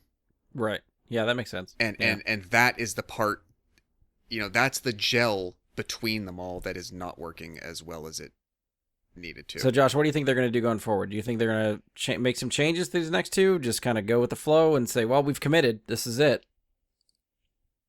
I hope they don't cancel it. I hope, like, if you ask me what I think they will do, I think there's as much, unfortunately, I think there's as much of a chance of them stopping as there is of doing one more and cutting it there. I do not think they're going to make 2 more. Okay. I agree. Maybe I'll be the hopeful one here. I do think we're going to get 2 more movies. Oh, I'm hopeful, but I don't, my realistic side of my head is not. See, I'm going to say they are going to give us 2 more movies. What I think they're going to do is cut the budget in half. I could see them trying to do it 150 million. But I don't know what story are you going to tell that is very effects heavy, that is very time period recreation heavy, that you then fall on costumes and design and sets. All right, well then let me put it this way: either that you can achieve that and still make it a spectacle. Either they get don't go around everywhere. Like stick to one location or a few locations. Don't world hop like they keep trying to do in all these movies. Mm-hmm. Which I understand is part of the fantastical world, but like just have a couple really big set pieces and call it a day. Could be. But the other option, sort of like you guys are saying too, I'd be fine with that too. They truncate it into one movie and give it the $200 or $250 million budget and say, just put everything we have, throw everything in the kitchen sink at this one movie, and just make it great, and hope that that's enough to bring people back around. And make the title very clear that this is the end. Whatever the title is, you got to let people know this is it, so that it can make its money back. Yeah, because the end will draw people in, just because it's the end. Yeah, something to that degree. Because what if you know that the third act, or say most of the second and into the third act of movie 5, is Dumbledore beats Grindelwald. Spoilers, man. Whoa. What do you do for all of movie 4? Yeah. What is the possible important step you take, surrounded by 80% of stuff that doesn't matter? And then what is the next part, like, what is the other half of movie 5? That's what I worry about. Well, I know we talked about how, like, Crimes of Grindelwald just felt like a setup movie. I think this movie also feels like a setup movie. So does that mean 4 is also going to be a setup movie for just the finale? Of course it is, because how else could it be anything else? Because we know how this ends, and this is what I was saying the whole time. We know how it fucking ends. That's if you these are all setup movies. I'm not good enough to do it, so this is not me saying it's just so easy. But I think there was a different way. If you wanted to tell, even in 4 movies, really, the progression of the rise of an authoritarian, and depending on like what pinnacle, because we've never really gotten a lot of detail on like just how powerful and in charge or sweeping that Grindelwald, as a presence Grindelwald became. We weren't really given a clear picture of that. Like they say significant in the books, enough like, that he was a threat. Well, they say in the books, like, only Voldemort was more powerful and influential than like Grindelwald. Became more, right. So like he's he at became least he's even at least more than Grindelwald. He's at least a violent, harmful threat. As to what flavor that took on, to what scale, what institutions he threatened and was challenging. That's all the stuff they could have filled in. If that is the overall place you wanted to go, I think there was a much different path you could have taken to say, we're going to make 4 to 5 movies. It's broken up over 20 years. Where are the check-in points with an authoritarian's rise to that place? These are not the places that I would have thought you go. Yeah. I think Crimes of Grindelwald, you kind of get there with the second half of the movie as he's building the argument to the masses. Yeah. But this is not where I think you go. And but knowing where the ultimate finale goes, I don't know what else you do in between now. Well, and typically they could have set up a 4th movie a lot better, and perhaps Correct. This was maybe something they did in response to not feeling great about the future of it, because you set up the 4th movie by ending this one with Grindelwald in power, and how they topple his regime would be much more interesting, I think, than just refuting his claim as soon as he made it. So so now the worry from all of them was that this election will legitimize him and his feelings and his thoughts. Well, you've kind of already done, like, there's been enough people who, even before the fake dead chillin' chose him, were on board with his message. All this does is drive him back underground. This takes him out of the public sphere of being someone who can have a legitimate place at the table to make the argument. So now it all has to be by clandestine manipulation and force. Again. It's going to be like a mirror image of what 2 was, and basically his slowly rise, trying to get an army together, get a following, and then use that following as the army that fights Dumbledore come the 5th movie. I would think so. That's just depressing that they're just going to rehash their own thing again. Like it, but I agree, and that's why I say if they let him take power here. But after this, he doesn't necessarily have to. You don't have to redo movie 2 because he's now been given a platform enough where. I mean, think about real world parallels. All people are going to do. They've heard his message. They know what he's about. He's no longer hiding in the shadows. There's going to be a certain population like, okay, well, number one, I either don't believe that whole thing with the dead children was true. Not my president. That guy was really who I chose. Yeah. Or just who buy into what he was selling anyway. You don't need to go through the recruitment phase anymore. Right. There's enough people that has been shown to agree with his sentiment, which is very much in the open anymore. He doesn't. Right. It's not the fake story he was selling to Queenie, or the different angles he was taking to people in that arena in the second movie. People know exactly what he's about now, so you can very much just skip to he has his following. Yeah. They are there, and they're a force to be reckoned with. But any additional step between here and there, I don't think you need it. So do you think just if Warner Brothers gets gun shy with movies, do you think they'd pivot any of this stuff to HBO Max? Could we get movies that end up there and not in the theater? I doubt it because you don't have unless you only spend $60 million on a movie. Maybe if you put a big budget in, number one, you're going to recoup your money faster and in a more measurable way with a theatrical release. Yeah. So no, at least in this series, I've been saying it for years, I want them to take expanded universe shit and make the hell out of it for HBO Max. Give me a limited series on the Marauders as teenagers. Give me a limited series on the other wizarding schools. I know we're going long, but I'm going to give you this really quick because it does tie into something we mentioned, but hear me out. So we talked about Jacob's wand. Never heard about this before. It's called a snakewood wand, just the type of tree it's made from.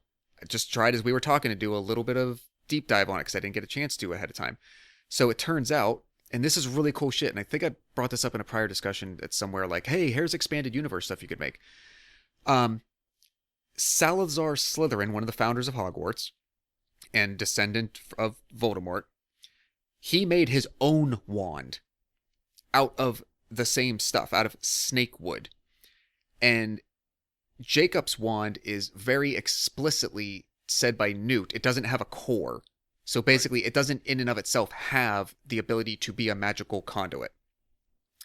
Salazar Slytherin put a basilisk horn in his own wand, and that's what he made it. So the Harry Potter stories told us that one of the descending families from Slytherin is a family called the Gaunts. The Gaunts is where Voldemort's mother came from.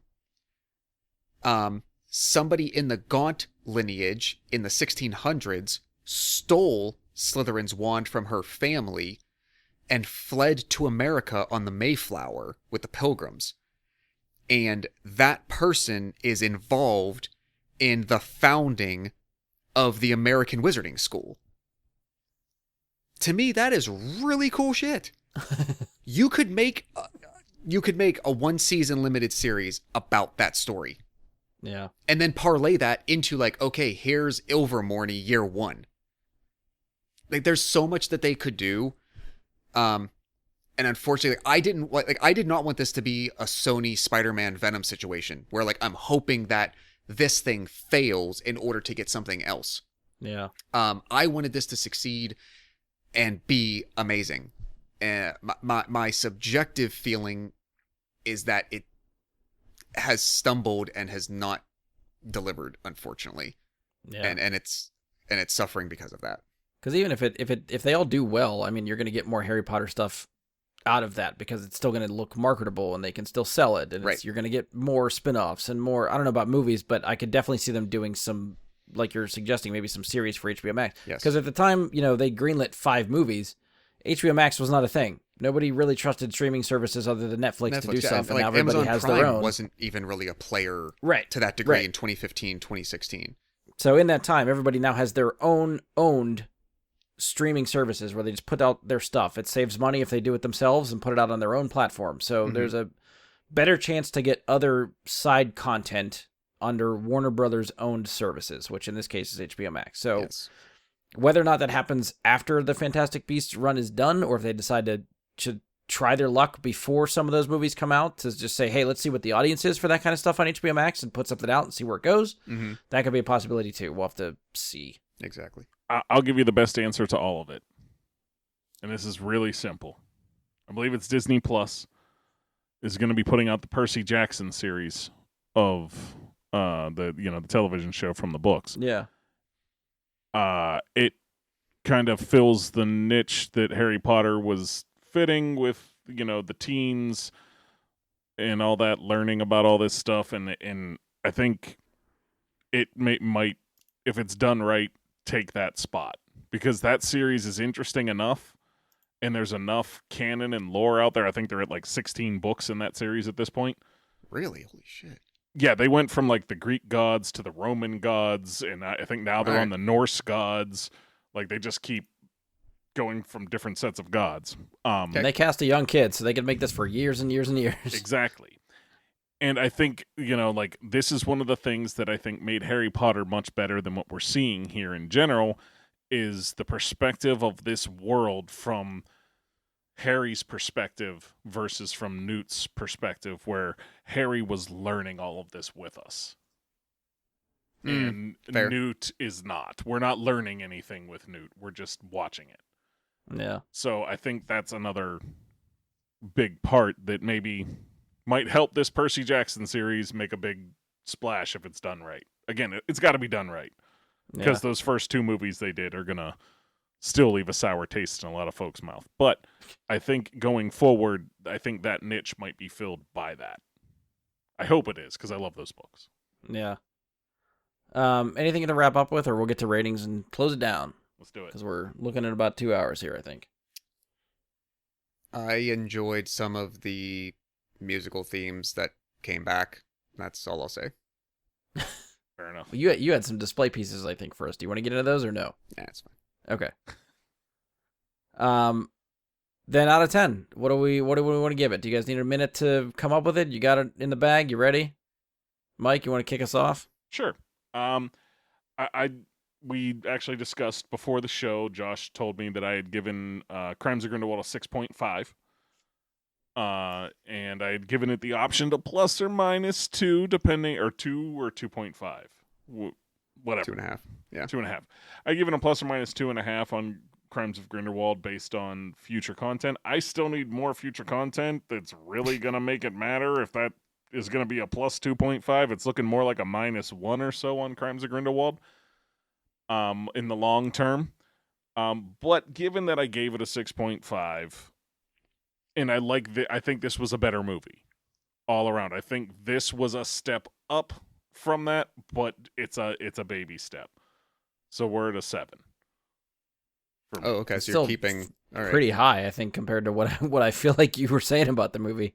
Well, again, I liked it better than I like Crimes of Grindelwald, and it is still a Wizarding World movie. Like I think I still gave Rise of Skywalker about the same, didn't I? I don't remember specifically. I got to start just having like we did with the Rewind. I got to start compiling a spreadsheet of what we rate every movie we talk about just to be able to consult it, because I feel like we try to come back to it and I don't have those numbers off the top of my head. I guess for me, I guess the point I'm making is that even like a bad Star Wars or Harry Potter movie still hits my wheelhouse pretty well. I may be frustrated more with it, but that's just because I love the lore and all of it so much that I want it to be better than it is.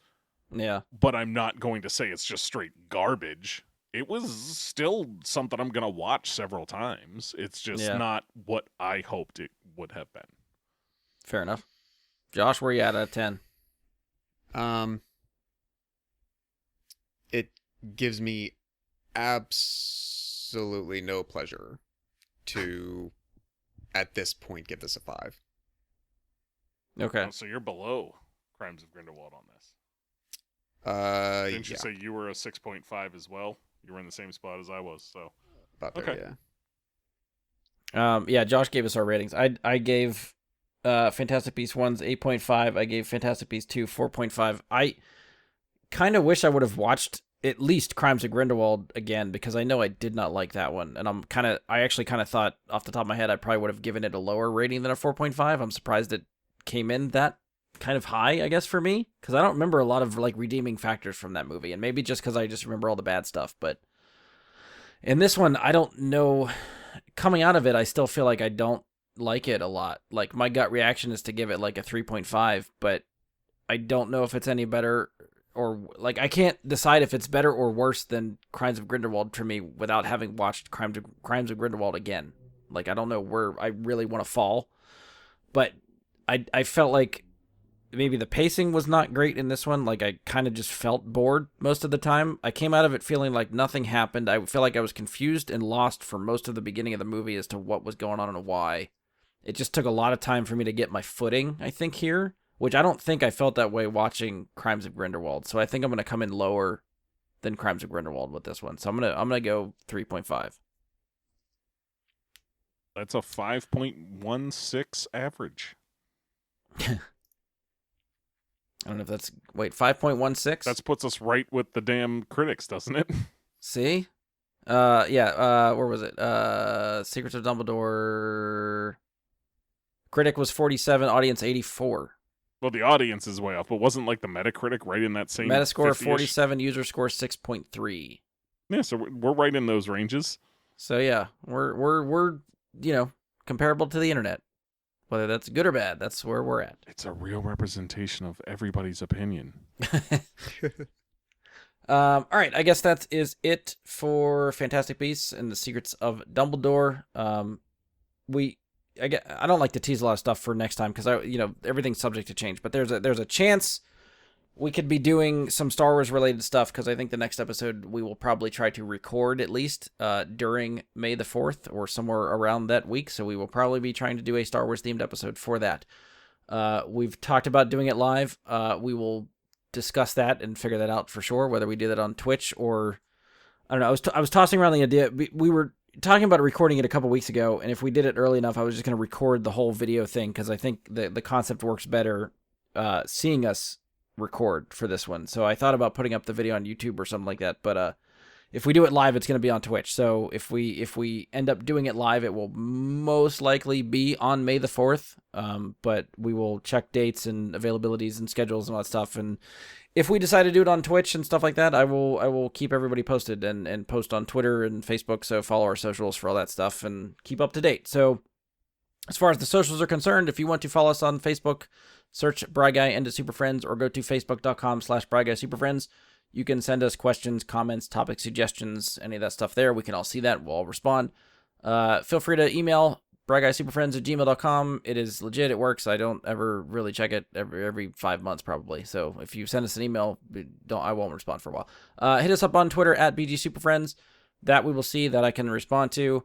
Again, if we decide to do live, it will be on my Twitch channel. That is Jedi Bry Guy. That's Jedi with an I, Bry with a Y. And if we ever decide to do any other live recordings through Twitch, we will do it there. Like I said, maybe next week. I'll keep you posted. In the meantime, if you ever want to watch me play some video games, occasionally I stream stuff, so I will also do that there too. And that's it for us. On behalf of Josh, Mike, and myself, thank you for listening, and we will talk to you next time.